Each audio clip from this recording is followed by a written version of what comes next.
Mother foundation 3 లక్షల మంది ఉన్నాం, మేమందరం కేసు పెడతాం. నీ పరిస్థితి ఏంది?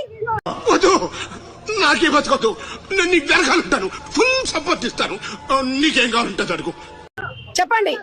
ఇవాళ నన్ను రోడ్డు మీదకి తీసుకొచ్చినావు, నువ్వు ఇంట్లోనే ఉన్నావు అంటే అది నువ్వు సగం సగం డ్రెస్సులు వేసుకొని ఏమో నువ్వు ఇంట్లోనే కూర్చున్నావు. నాకు నీతులు చెప్పడమే గాని చెప్పించుకోవడం తెలియదు. మనిషి అనేవాడు తప్పు చేయాలి, దేవుడు క్షమించాలి. సగం సగం డ్రెస్సులు వేసుకొని ఇన్స్టాలో పెట్టి పోస్టులు చేసి తమాషాలు చూస్తున్నావు. అక్కడ ఏమేం చేస్తున్నావురా నువ్వు? మగోళ్ళ దగ్గరకు పోతే మగోళ్ళు స్పందించాలి.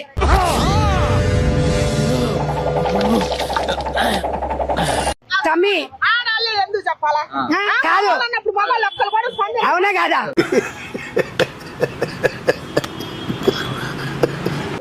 అవునా కదా? ఇప్పుడు మగోళ్ళు వచ్చి చెప్పాలి స్పందించొద్దు స్పందించొద్దు అంటే, మరి స్పందిస్తారా స్పందించారని నా తమ్ముళ్ళు చెప్పాలి.